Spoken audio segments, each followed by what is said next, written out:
Good evening, beautiful people. I'm Mariquita Solis, Vegan Empowerment Coach, and I'm here with my wonderful friend, Bianca de Reus. She's joining us from Australia, right? Yes. Australia, yeah. Australia, yeah. Believe it or not. So I'm excited to have her here to bring in her spiritual wisdom and her connection with animals and her connection with the planet and all of life. So welcome, Bianca, and everyone else. Welcome too. If you're watching, please give StreamYard permission to use your name. We'll be watching the comments. If you have any questions for us, let us know. This I've been waiting for this event for a long time because, well, I'm a big animal lover and I've had some beautiful experiences, spiritual experiences with my pets that have passed, and to know that they're still here. So I'm excited to be in tune with someone that is really connected on a deeper level, like you are, Bianca. So could you tell our viewers, tell them about a little bit about yourself, about your experience as into veganism and what you do now? Thank you. First of all, thank you so much for having me on. It's a true honor to be here with you and with everybody who's watching or listening. It's just very exciting. We are living in an exciting time at the moment. Lots of things are happening. So yeah, I'm definitely based in Sydney, Australia, but originally from the Netherlands.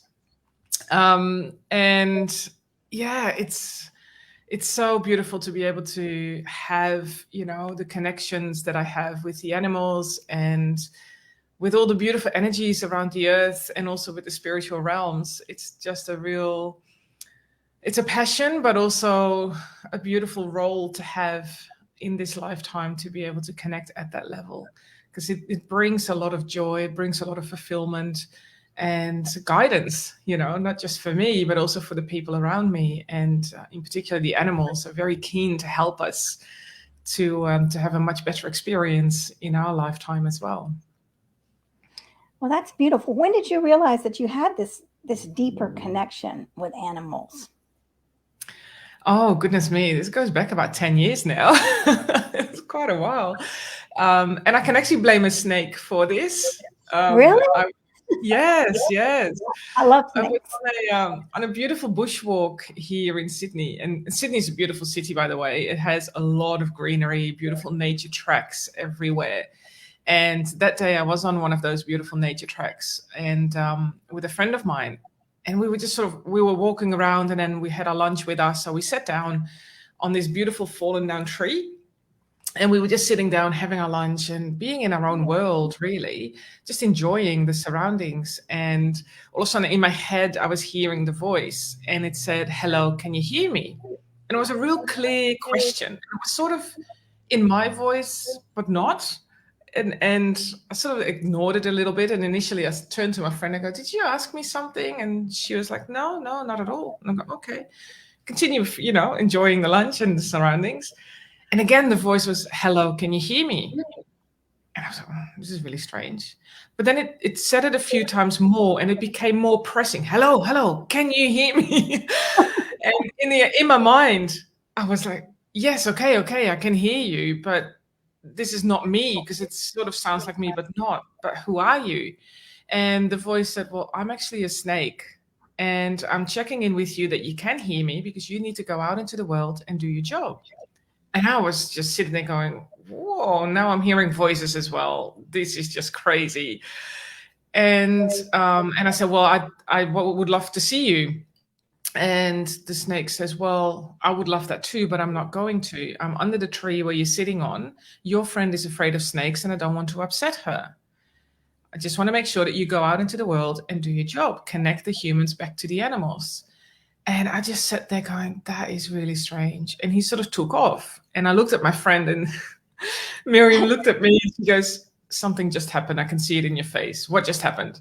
Because he's also very spiritually aligned and all that. And so I asked her, I go, "Are you afraid of snakes?" Now she literally turns white, jumps up, looks around. And I just looked at her going, I did not know that, but we are in a nature track here. If you're afraid of snakes, I've not even sensed any of that. And I said, "Don't worry about it. He's already gone." But that was a validation for me that indeed I spoke to a snake, because I did not know that she was afraid of snakes.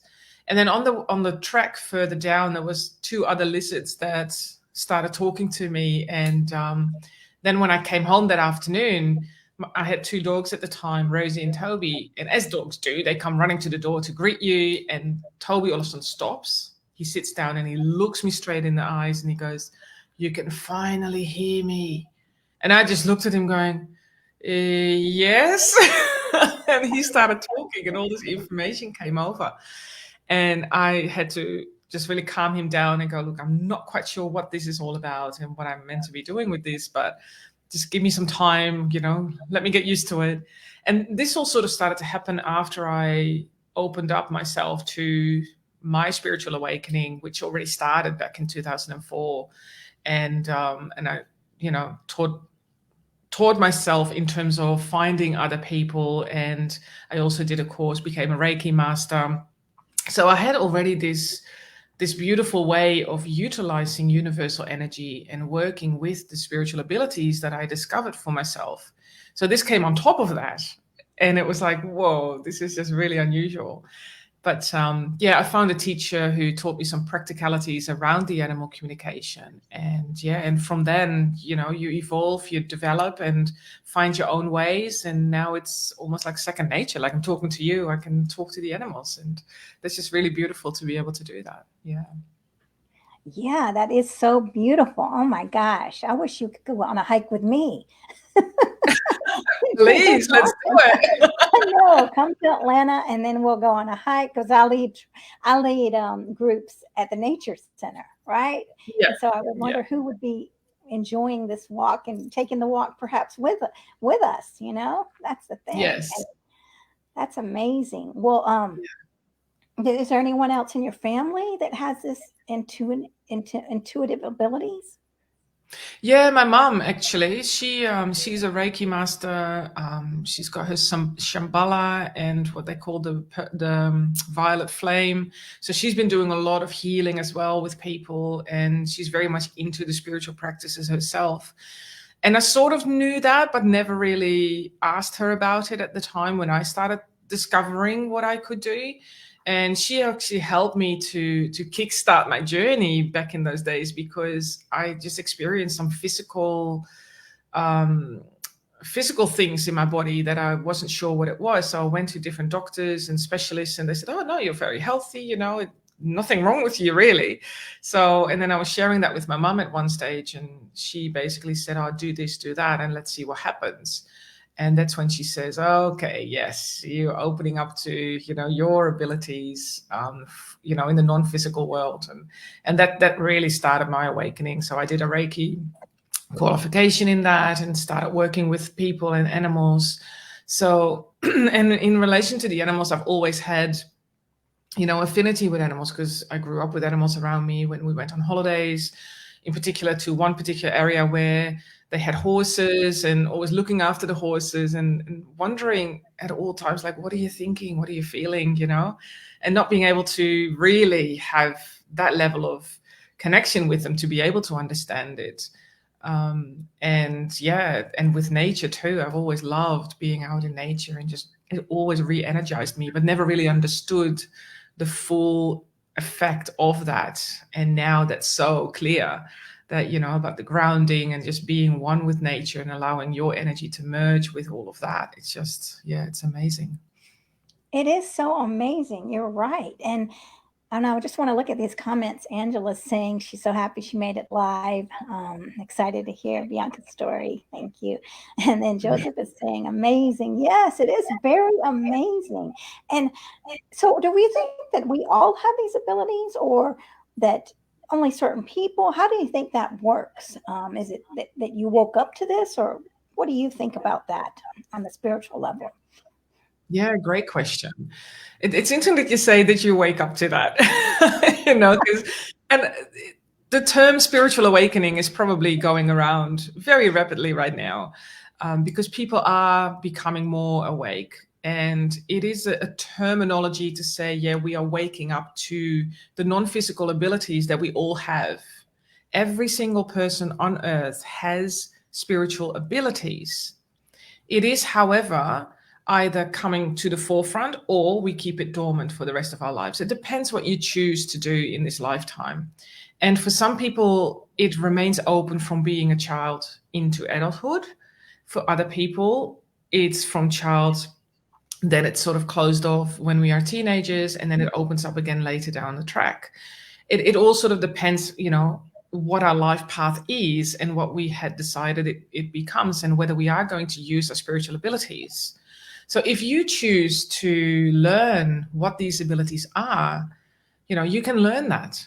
And it's not necessarily a new skill that we're learning. We're actually remembering how to utilize our spiritual abilities. Because we are a spiritual being. We are a soul being in this human body having an experience on earth. So that means that we do have these non-physical abilities that we can utilize through this body. And because we are human as well, that could prevent us from using those abilities. Because our human may not necessarily understand what these abilities are, whether it's a comfortable zone to work with as well. And our human is learning at the same time who we are as a spiritual being. But at the same time, our spiritual being is learning how to be a human. So, and to bring those two together, to have them side by side, is something that I teach as well, for people to truly tap into, okay, what can I do with the abilities that I have available that I'm not yet aware of? But let's go and explore that and have fun doing that and really understand what these abilities are that we can utilize. Because once we do, we start to fully understand who we are as a being, and not just as a human being, but as a spiritual being having this human experience. And being able to tap into those abilities allows us to listen to our inner voice and to make decisions from that place, from that gut feeling place, because then we have a much better experience as well. And we're able to explore new things, and we are able to step out of a comfort zone, or step out of I don't know, some people might want to step out of a job that they've not been able to do yet, or, step out into the world, and explore or go traveling. But our human might have kept us safe, has kept us from having these experiences. But if we utilize our inner self and listen to that voice and say, look, this is what you can experience if you go down that track. So let's take that step and bring your human on board with that. Then we can learn to really adapt into it and be able to live from that place. But there is a little bit of another side of the coin too. And it was really interesting. I was talking to a colleague yesterday, Paulina. She lives in Finland, and we both had a similar experience that when we go into our spiritual practices, so for example, meditation, right? And we go really deep into that meditation, and we feel that we are being lifted up and our energy is being, really, it's almost like you're beaming, right? Because your vibration is lifted. So sometimes when we get to that place, it's really hard to come back to earth. Because it feels so beautiful, and we get so much wisdom, and we get all these beautiful little golden nuggets coming through that you don't want to leave that place. But we have to come back to earth. And therefore, when we are doing spiritual practices, the grounding aspect of that, bringing us back to earth. And I know that you love being out in nature, Mariquita. So doing that, being in nature, hug a tree, have your bare feet on the ground, and just really allow yourself to get back to earth is extremely important for us, because we still have a human life to live as well. So we need to stay here in the earth realms to be able to do that as well. But we can tap into those beautiful spiritual energies. Yeah. Yeah. And Joseph is saying, I would love to experience that. Wonderful. Yeah. And it's beautiful. Awesome. Like when you're talking about the meditation, right? And then feeling that, that lifting up, because sometimes, I'll feel my body just vibrating, and then being with the energy healers at my church, sometimes like my hand will just start moving up. That was like one of the first experiences that I ever had. I was like, what's going on here? Yeah. It was such a profound, just a profound experience. And Joseph is asking, is that the same with astral projection? What is that? Astral projection. So what you were explaining about your hand moving, that's not something that you do deliberately, right? That sort of happens in No. Yeah. So that might even be, your soul being allowing to utilize your human body to help amplify the healing. Because what happens in that space is when we open up to the universal energies, those energies are coming through you. So you are the conduit of the healing that you are allowing to come through, right? Because it's not your energy that you give in terms of the healing.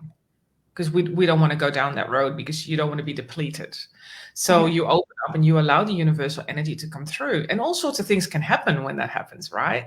So if your hand needs to be lifted up to amplify the healing, then that will happen. And you are beautifully aligned. You fully trust that you are okay in that moment as well. And that's when, all those sorts of things can happen. Now, astral projection is when we are in such a deep meditation that we can actually leave our physical body to go into the different realms. That can be really fun, because we can really explore things while we're sleeping, for example. So you can set the intention that when you fall asleep to have an astral projection. So that means that you leave your physical body and your soul has an adventure. However, we need to practice this really well because it could potentially mean that you can't come back into your body. So we still need to have an attachment to our physical body so that we can come back. And through a meditation activity, we can do that to have perhaps a golden cord attached so that we are able to come back into our body. And everybody can do this. And sometimes people are not even aware that we're doing it. They think they're dreaming, right? But sometimes when you wake up and you wake up with this shock, that could very well be that you may have been traveling outside of your body and you come back into your body and that wakes you up because it's like, oh, yeah, I'm back, right? So astral projection is indeed when we are actually leaving our physical body to allow our spirit, our soul, to have experiences or do work, learn things in the different realms as well. And that can be really exciting. Yeah. Wow. But I would strongly suggest, if you've never done that before, to actually find someone that can teach you and guide you through that process. Yeah. Yeah, I've never even heard of that. So, I mean, that's the amazing thing learning all this. There's so much to learn and so many deeper levels of knowing yourself. And it's really once you really tune into yourself and start loving yourself, it's when all this expansiveness, you start growing and really feeling and getting back into connection with the earth. And if you're really struggling, like you're saying, grounding yourself with the earth is one of the best places to start. And and I love that Angela's saying that's why she's grateful to live only 2 blocks from the beach. Oh, beautiful. I love the beach. Yes. Oh, beautiful. Wonderful. The ocean and the beach, they have such an amazing energy and it really feels like it amplifies you being able to re-energize and ground and just really come back to yourself. And not only that, the ocean animals, they are so amazing. They really tune into us as humans, having that beautiful beach walk or, feet in the water. And that even helps further with our re-energizing as well. And Joseph is actually asking, what's the difference between spirit and soul? That's a question I get very often. Okay, well, I'm going to sit back and let you answer it. I'm sure you can add a lot to that as well, Mariquita. But spirit and soul, so they're sort of the same.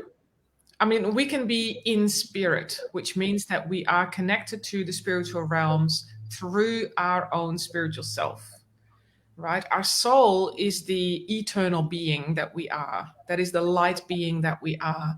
And maybe people have seen pictures of, how people represent a soul, where you can see this beautiful white sort of image looking like a human, but not. And you don't see the face necessarily. It's just a beautiful white being. Our soul is that non-physical part of us that lives on when our body is ready to leave the physical earth. So our soul has many lifetimes. Our soul can come back to earth whether that's a human or an animal. That means reincarnation. Our soul may have had, other lives as well. And it could be one life, it could be hundreds of lives before. Being in spirit means that we are really connecting to our inner self. And spirit also is referred to as the souls that have passed over. Usually when we talk about spirits, we talk about people that have passed over and we can connect with them in the spiritual world. But in effect, it's actually one and the same, because we are all connected at that source level, at that spiritual level. We are family, even though we may not know each other in this physical world, but we know each other at the soul level. And when we are connecting in, it feels very familiar. It feels like you're going home. And that's our soul. That's literally our soul, who is so much, in that space. And the spirit is, and spirit is also often referred to as, we are in spirit, we're in high spirits. We're feeling great. We're having a lot of fun. That's also spirit, right? But it has to do with your inner self. When we experience joy and we're having fun and we're really beautifully, passionately living our life, we are living our life from our spiritual self, from our soul. When we actually experience the things that are not so nice, we might be sad or experiencing grief, or we may not have fun at all. We might have an experience that we really don't want, and we're trying to get out of it as much as we can. Then that's often also linked to our human experience. And our soul is then working really hard to get us out of that space, right? And lift us up. And that's the spiritual connection that we have.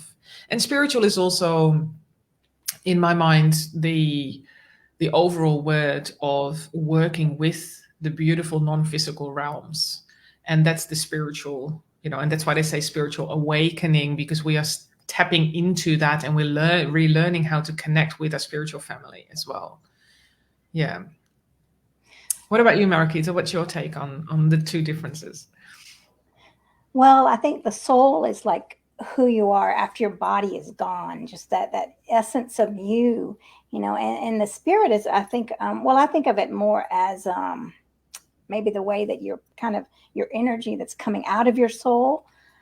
But yeah, and I was just thinking about how a lot of people still believe that animals don't have souls, and Mm-hmm. what would you say to that? Because I was just watching a YouTube about someone is just, I guess this is just very in certain religions, right? And I'm not knocking any religions, but that's just what's taught, right? Mm-hmm. That we are above the animals, because that, and that's very impossible for me to believe, knowing that, seeing my little dogs and the animals that I love, and even holding the snakes, of course, right? And then that beautiful, graceful energy of holding the snake and that connection.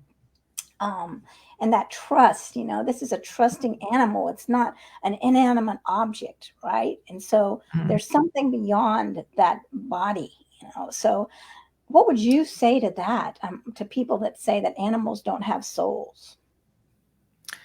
It makes me sad. It really makes me sad. Animals are sentient beings. They are soul beings. They are the same as us. They may even have been human before. So to say that an animal doesn't have a soul is it really saddens me for the animals more so. And I teach people that animals do have a soul. And when we connect to the animals, it's through a process of telepathy and soul connection. That's what we do. What we're doing here is a soul connection.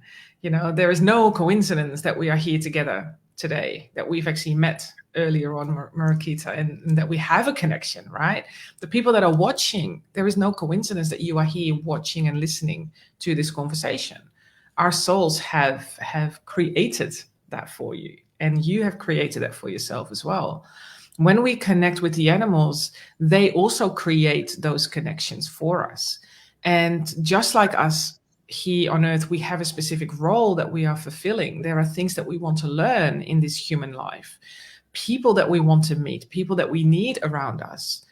And animals have a similar role like that. So when you have animals around you, part of your family, or you work with them, you might be able to pick up on the fact that, first of all, they have different personalities.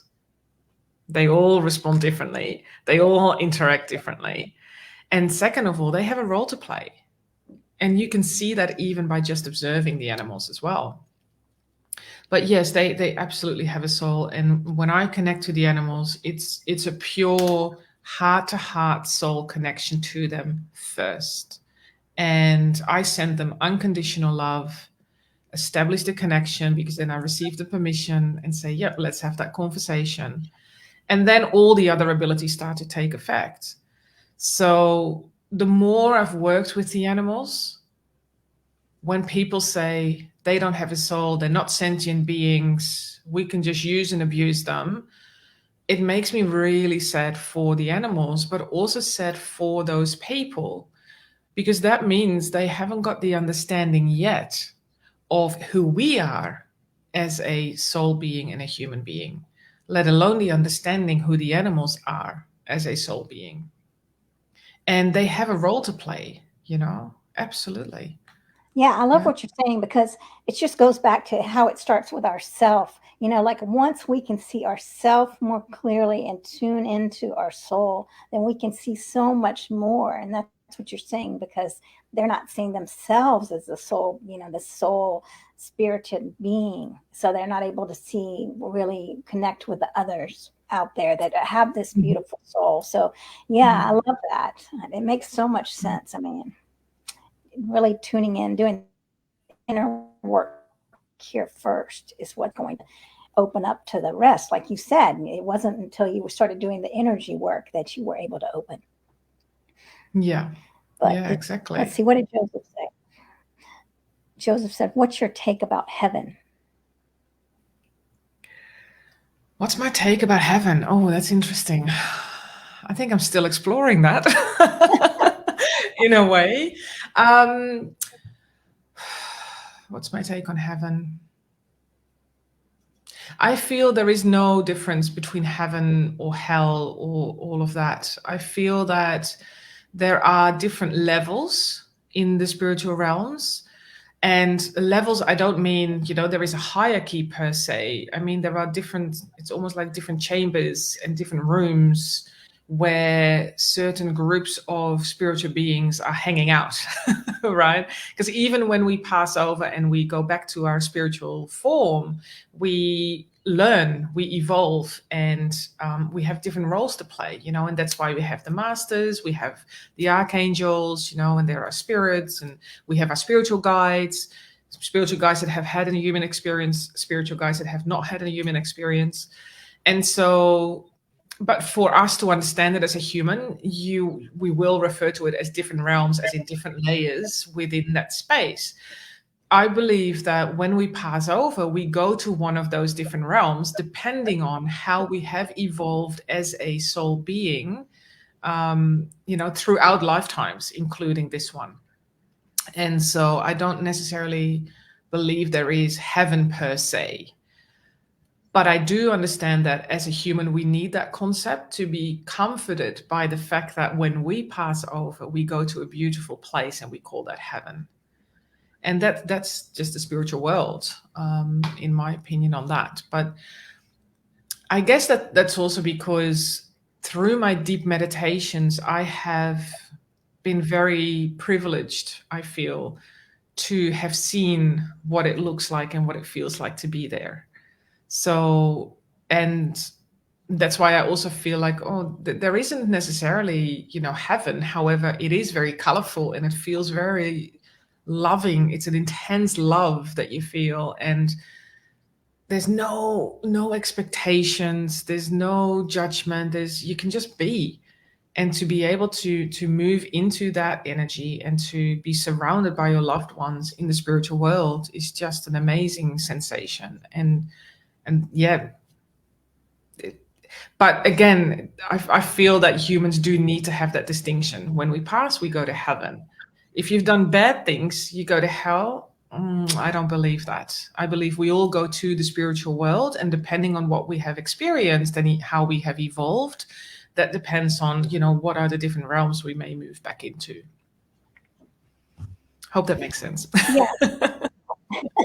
That makes sense to me. I mean, that's a great answer.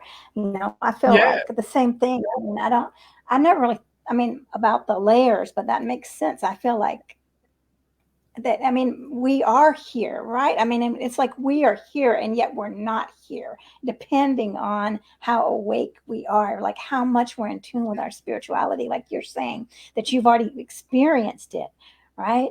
And I love what you're saying about the animals too, that connection with, on this higher plane comes with creating a safe environment of love.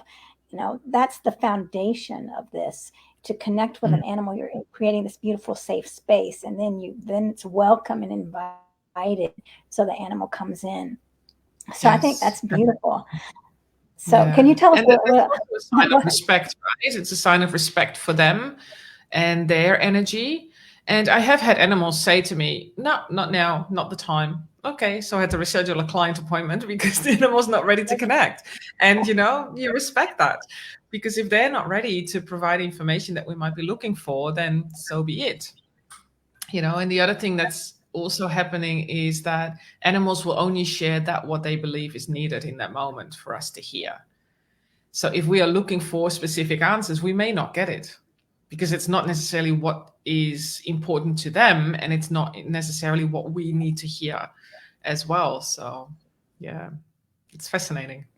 Well, it is very fascinating. And what about that?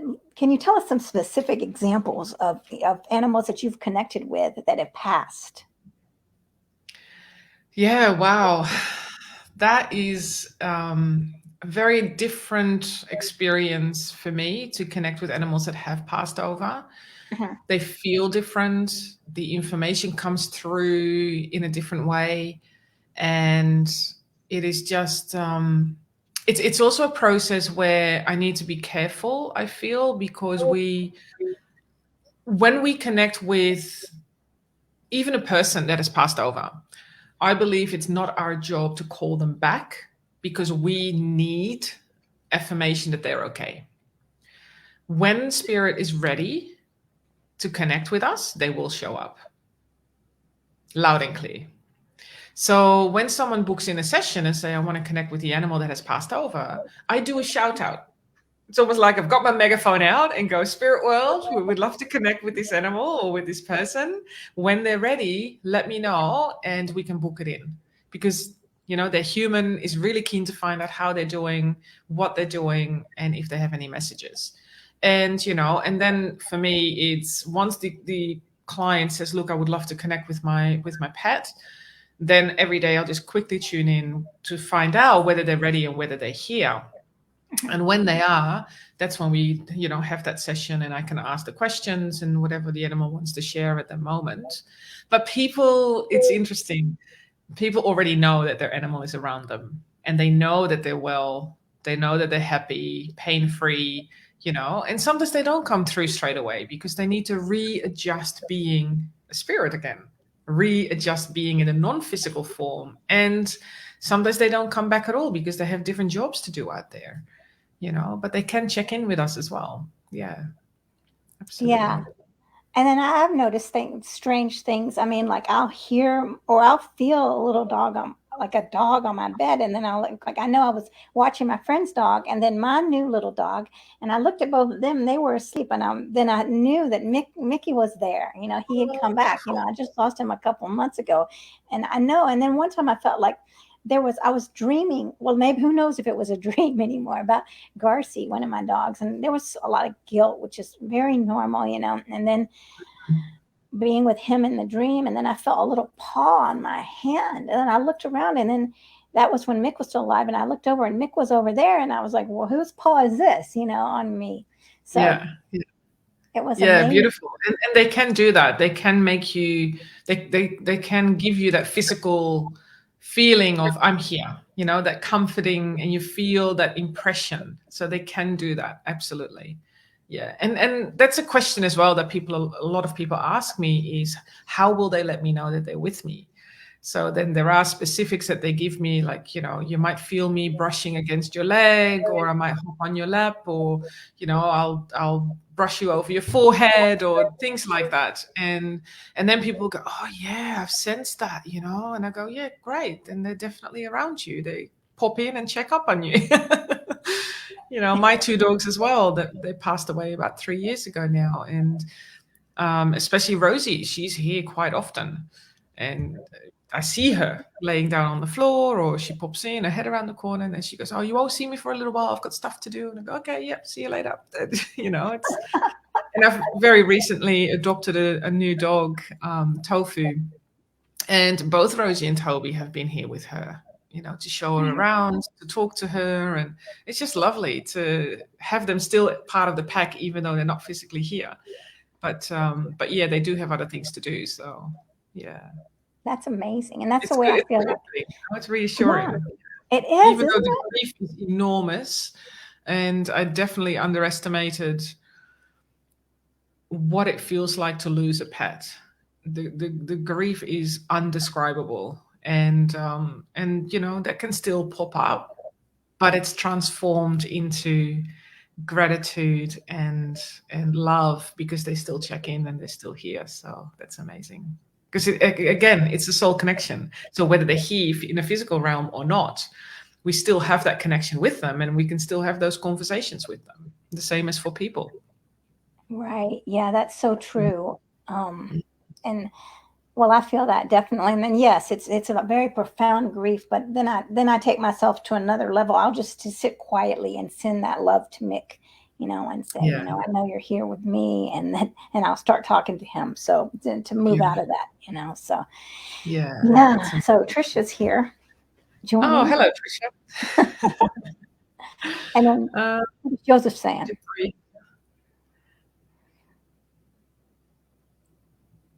Paranormal activities.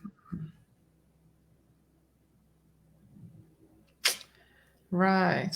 Okay. So I was just reading Trisha's as well. And Joe's saying, we've seen videos and documents of paranormal activities. How true is this?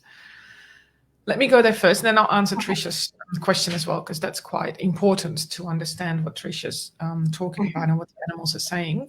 Paranormal activities, I've not necessarily experienced it in that way. I have had spirit come through that wasn't wanted.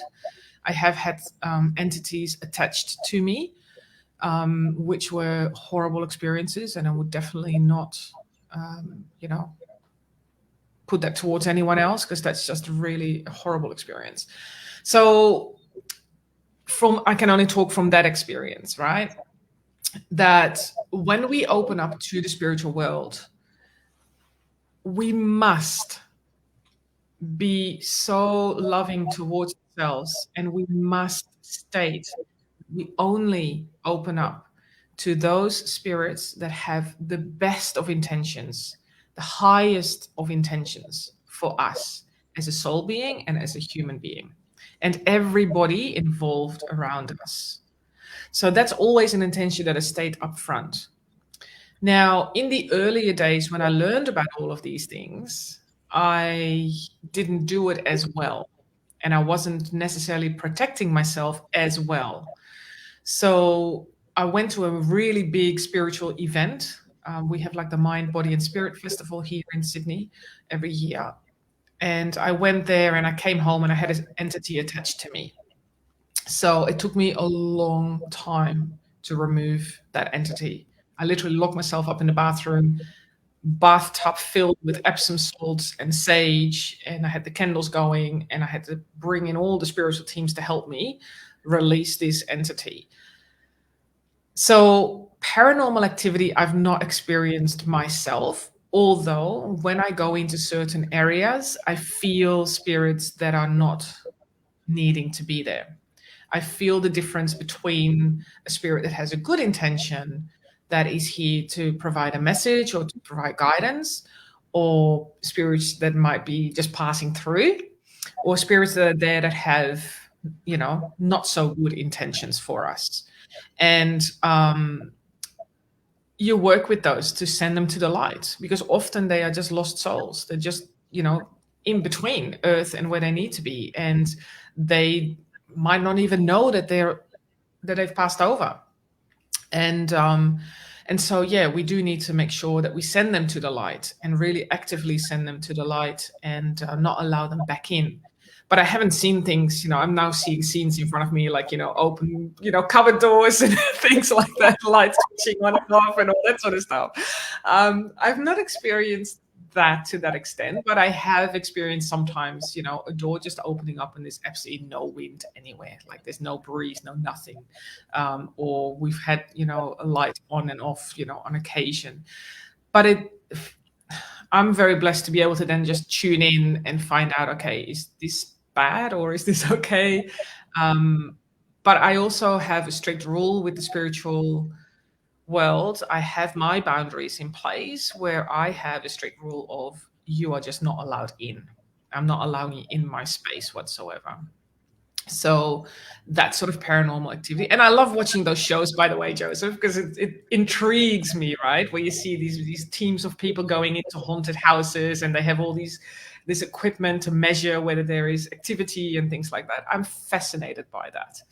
And so I know it's out there and I know it exists, but I'm not exposing myself to it, nor do I allow it around me either. And that's literally I've experienced the entity, and I'm never going to do that again. So yeah. And that's what I would love to say as well to people who are moving into connecting with the spirit world. Make sure that you have that clear intention and that clear agreement with the spiritual world, that you only work with those entities and with those beings that have the best and the highest of intentions for you and those around you. And make sure that you do some protection rituals. For example, you can ask white light to be surrounded all the way around you to be able to protect you, or visualize a beautiful golden egg in front of you, and inside that egg are all the things that you love in the world, your favorite music, colors, and the feelings that you want to experience. And you see yourself stepping into that egg, and that surrounds you for the rest of the day. And you can move freely with this egg around you. It's like a bubble that you then put around you. And that will not allow anything in, because when something does want to come in, or an energy from someone, maybe someone is depleting you with their energy. They're so low in energy and they're draining it from you. In that bubble, that won't happen, because they can't get through, right? It's like a shield that you then have around you. So make sure that you do have those practices in place, because that will absolutely help prevent those things from happening that you don't want to happen. Yeah. That's so beautiful. Great question. Yeah, awesome. Trisha had a question around the animals. She says, animals being slaughtered, are they set free from their formality and suffering once they are released from this material world? Now, I have had some challenges accepting certain roles the animals play in this world. I believe that before we are born, every single soul has an agreement, a soul contract. And in that is stated, what are the things that we would love to learn in this lifetime? Who do we need around that? Which soul comes with us?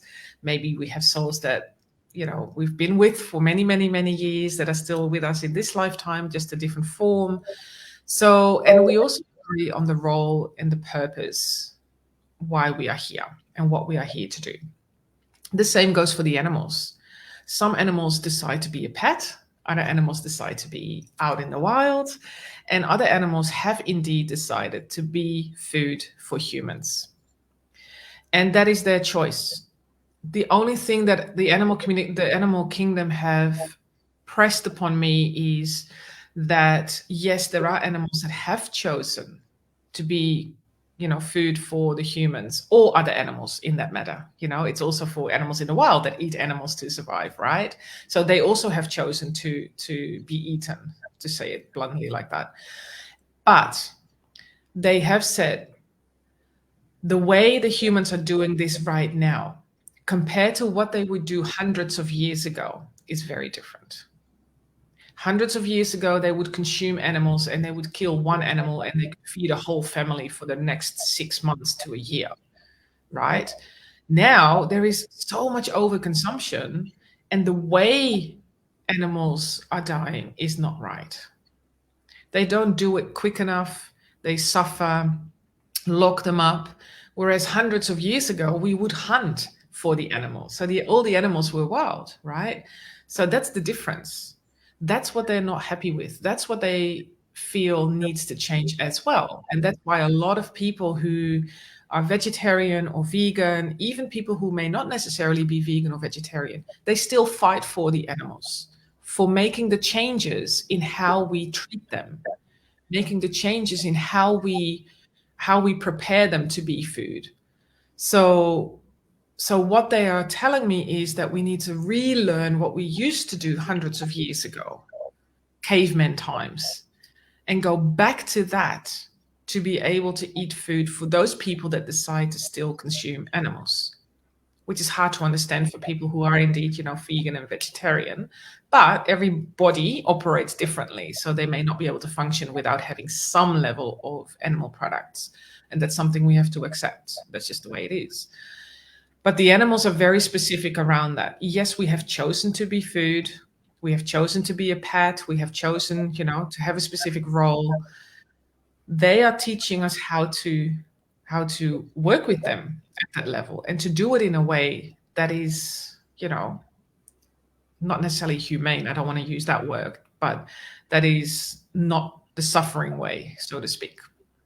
So yeah, that's and that was hard for me to hear, like, I've come into this world to be food for the humans, or it's like you just can't comprehend, like, we don't come into the world to say, oh yeah, we're going to be food for the animals, or so that's really challenging, but the way they've described that, I was like, okay, yeah, well, that makes sense. That does make sense. We just have to learn not to go down the road, or to remove ourselves from the way that we do things now, and actually do it in a much better way, so that the animals do have a beautiful life. And we'd rather not eat them, obviously, but there are still humans out there that do. And the suffering and formality being released, I'm just reading that last sentence, Tricia. Everyone who passes, including the animals, when we go back to the spirit world, we are all released from suffering and formality. Every single person, every single soul. In the spirit world, there is no suffering. There is no formality. Even to the point when sometimes I ask, my spirit team even, what is your name? They go, there's no importance to that.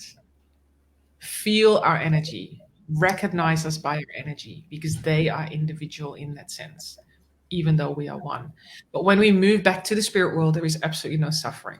We are healed. We experience joy and love, because we are love, and so are the animals at a soul level. So that's all that we will experience when we go back to the spirit world.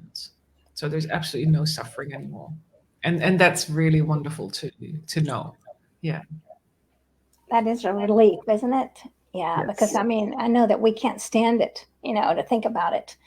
I mean, I know that everyone here is just does not want to think about that. So I'm sure it was very hard to hear that the animals were saying that that was their job. But I guess in the whole scheme of Earth, I mean, that means some animals are going to be eaten by other animals. That's just the way it goes, As much as I don't want to see a little mouse getting eaten by a snake, I mean, that's the facts, and so Yeah. and Because that's how that snake body works, and that's how that snake body needs to survive, with that nutrient. Yeah. Yeah. So I mean, having this, and Trisha saying thank you, that brings me peace, and it brings me peace too to know that no matter what's going on, that release is just such a tremendous, and reading stories about what happens when the passing, into the next realm of the light and the feeling of warmth, and then that joy can set us free. I mean, give us peace at night, and just praying, even praying, let it be quick, let the animals go quickly, and we are just give thanks for their spirit in this new world that's only, it's not forever, right? No. And what I'm just getting through as well is that when we have passed and we are suffering, that means that we haven't fully transitioned. That means that we haven't understood that we've actually passed. And those are the ones that are indeed in that space of, perhaps suffering and not having that full on understanding and experience of love and joy, because they haven't fully transitioned. And those are the spirits where we say, they are still earthbound and attached to us. So those are the ones that will be suffering. So, and it's also part of our job often to release those spirits and to say, look, there's no more job here for you. We can set you free. Wouldn't you love to experience joy and love and happiness? Let me help you transition further. So then we can help them to move into the light. Yeah. So what would be an example of that? I'm trying to think. So we could potentially have spirits attached to us from even previous lives, right? And there are people that can facilitate to help you to communicate to those spirits. And this, for example, things that are not working in your life, feelings that you may have that pull you downwards, and you'd think, hang on a minute, I'm actually quite happy. Why am I feeling like this? Maybe you feel down and out and depressed or sad, or you're grieving, and you don't know where that's coming from. That could potentially be a lost soul, that's attached to you, and that basically wreaks a bit of havoc for you in your life. And you may feel blockages and things like that. Now, it's not to say that it's always the case that it's a lost soul that's attached to you. It could also mean that your ego, your human, is causing those feelings and the blockages. But that's to be decided, because you'd want to dive into that to find out where is that coming from. And if it is a lost soul that's attached to you, we can actually have a conversation with them. And I've actually recently experienced that myself.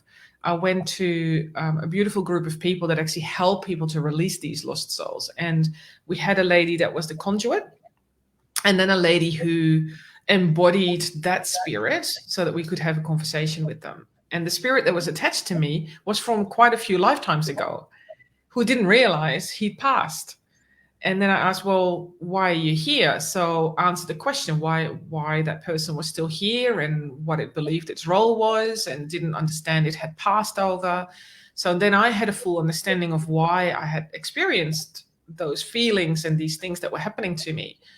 And once that was done, I said, okay, well, I actually would love for you to go, because your job is done, and that's when we could really release that soul. And they finally understood what was going on for them as well. And it's literally like setting out the benefits of fully passing over for them to then go and say, look, you're not needed here anymore. You can rest, you can relax, just be, and you can do that when you fully go into the light. And that's what you can experience then. So yeah, that's a really beautiful process. I love that, because I think about, well, when people pass, that I want them to feel peace, right? You don't have to stay here worried about me, to give them the beautiful, like I was telling Mickey when he was 18, right? I know that you're going to go, and I want you to go in peace. Don't worry about me because of that same thing. I don't want him to be here feeling like that he can't enjoy the next step of his life. Mm-hmm. Yeah, exactly. Yeah, because it can be tough on them too, Can you imagine being in between? I can't even imagine. No, I know. I love all this conversation. I know that some people might think, well, what are they talking about? But it's, yes. I think, when you're really tuning in, there's so much that we don't even know, and just even thinking about, if you plant a seed, someone might walk up and they might, say there's a flower that's coming up, and they're looking at the ground and there's no flower there. And that's just very basic, that we can't see really what's happening. And that's an easy way to see how limited we are in our vision. And once we really tune into our soul and into this deep listening, that's when we transform our lives. That's when we, have unlimited potential, in transformation. You don't know, like right now I can only see this much, this next step in front of me. But when I get to the next step, there's another step down the road, who would have even thought I would have been vegan, and in Yeah. college. I just thought it was nuts. So I couldn't see that far ahead of me, or even that I would be a coach. No way. When I was crying my eyes out every night on my bed, just feeling lost and hopeless, who in the world would think that I was inspiring other people and taking them down the path? That was so far away from my vision, right? And so, what's great is that you're a coach, and that you can see ahead from what other people can't see when they get Yeah. through these blocks. So, yeah. Mm. So I know that we're wrapping up here. So I wanted to make sure that you get to say everything you wanted to say, and also tell everybody where they can find you and about your services here. Oh, So thank you. Thank you. I just want to go back to what you were saying about, having those experiences and thinking, oh my God, I'm inspiring all these people and I'm going through all of this, right? But I believe that we have to go through all those layers for ourselves to be able to teach other people what to do and to help them, and to see that vision, to see it happening for them, so that we can guide them through the steps. Because if we can't see that for them, we can't necessarily be a really good coach or a guide or a teacher or a mentor. So I believe that every time when we go through another level that we work through, I call it leveling up all the time, because we are expanding ourselves, we are growing ourselves, and having certain experiences will help us to help others. And that's really interesting too, where you always see people showing up for you where you go, oh my goodness, I've been there. Or wow, I'm actually going through that right now. So this is learning for me too, right? So, and that's the wonderful process of being able to help others, because you continuously learn yourself. And it's just beautiful to see that other people are actually growing at the same time, right? So, and that's a wonderful process. Yeah. yeah, it's amazing. And what Yeah. you're doing, and that you're so in tune, that you're leading people to be so in tune with themselves also, so that they're able to connect with their pets on a different level, and that you're bringing hope to people is amazing. Yeah. Yeah. Thank you. Thank you. Yeah. So, and the animals, they really help us with that amazingly too, because they see what's happening for us. And in particular, when we have pets, they're with us 24/7. So I often have to tell people, this is what your cat just told me about you. Are you willing to hear this? Oh, Really. wow. I love it. Yeah. Yeah, so we So, got to definitely tell yes. where people can find you. Yeah. So to answer your question, I'm indeed on Facebook and LinkedIn. I have Instagram as well, which I'm still learning about. So bear with me on the Instagram platform, but it is evolving. And I've got a website as well, which is biancadereus.com.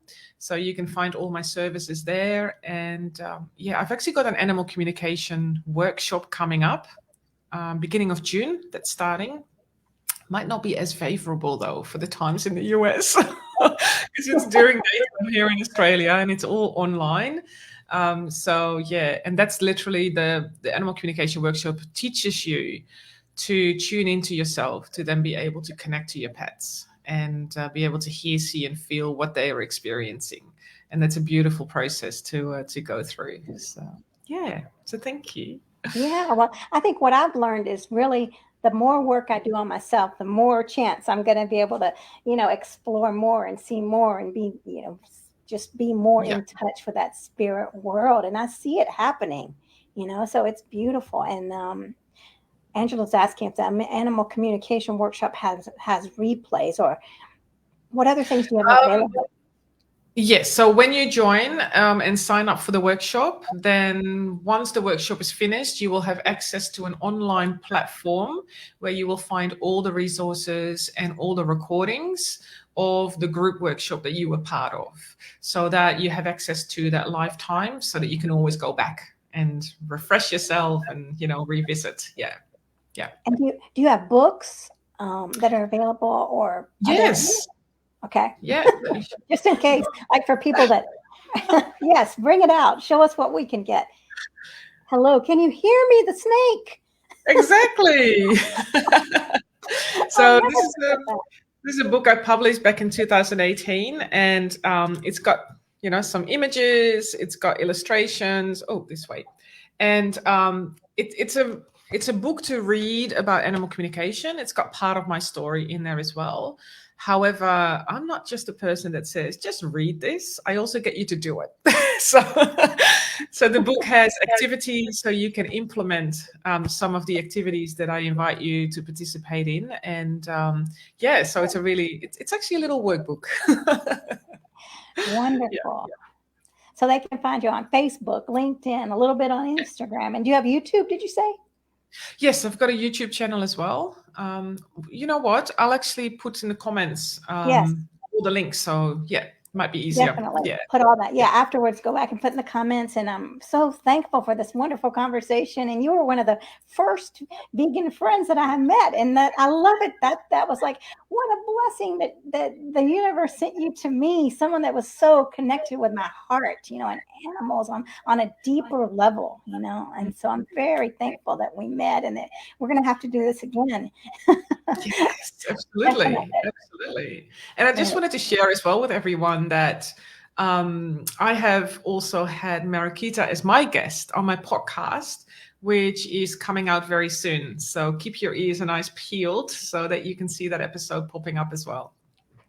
That was beautiful too. Yeah. I mean, our conversations are always, and then are just so light filled, and to have these beautiful folks with us, Angela, Trisha, and Joseph, and everyone else that's watching. It's just a tremendous blessing. Let us know in the comments. If you're watching the replay, if you have any questions, we'll be going back and answering them, and definitely reach out to Bianca.